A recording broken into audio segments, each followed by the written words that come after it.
satu rangkaian peralatan pada pengendali tekanan. Jadi, pada proses pengendaliannya, udara bertekanan yang disuplai oleh kompresor akan masuk ke dalam unit pengendali tekanan yang kemudian akan di-split atau dipecah menjadi dua. Ada yang ke atas dan juga ke kanan. Untuk yang ke atas, fungsinya adalah menggerakkan kontrol valve atau aktuator. Sedangkan yang ke kanan akan bergerak menuju ke bagian proses. Nah, proses ini ada di sepanjang pipa proses setelah kontrol valve sampai dengan sebelum cabang menuju tangki.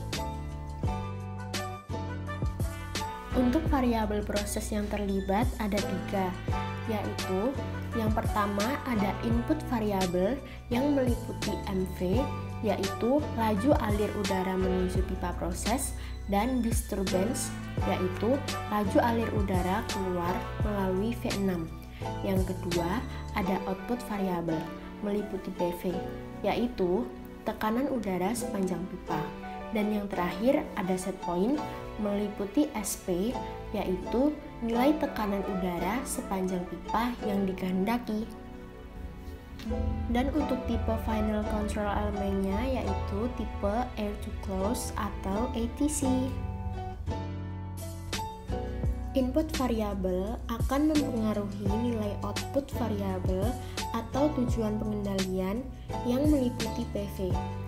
Tujuan pengendaliannya sendiri adalah untuk mengendalikan tekanan udara di sepanjang pipa proses, di mana PV harus dipasangi sensor atau alat ukur. Ada 2 jenis alat ukur. Yang pertama ada orifice, dan yang kedua ada P4 berupa pressure gauge. Tapi sekarang lebih sering menggunakan pressure gauge. Karena hasil bacaannya akan berupa tekanan, maka harus dikonversi pada pengendali menjadi arus yang diubah oleh transducer PI. Kemudian dibandingkan dengan set point. Jika bacaan P4 kurang dari set point, maka hal itu disebut error. Sehingga pengendali akan memerintah kontrol valve untuk membuka.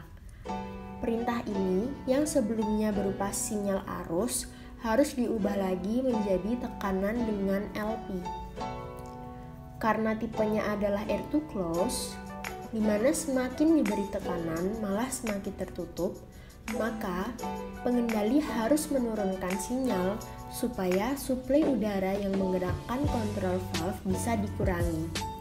Sehingga valve akan makin terbuka dan laju alir akan semakin naik.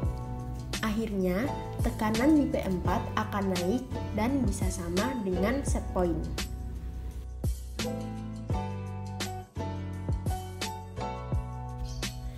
Jadi, logika prosesnya, jika laju alir udara keluar pada V6 lebih besar, maka PV lebih kecil daripada SP.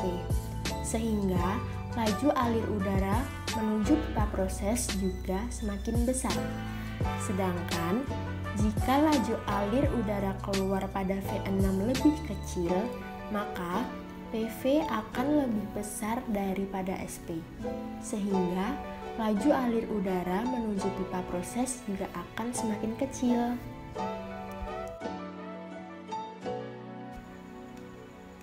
Untuk aksi prosesnya, ketika pengendali semakin naik, maka suplai udara akan ikut naik juga.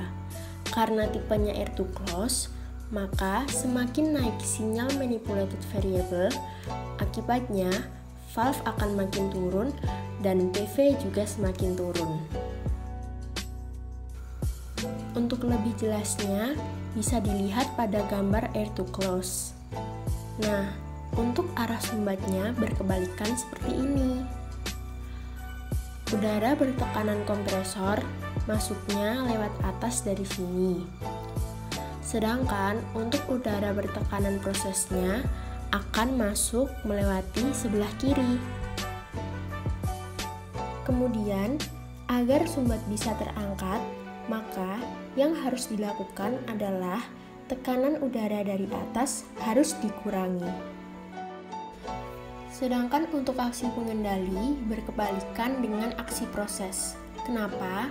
Karena jika tekanan udara keluar orifice atau PV semakin meningkat melebihi SP, maka pengendali akan menaikkan sinyal kendali agar laju alir udara menuju pipa proses atau MV dapat diturunkan.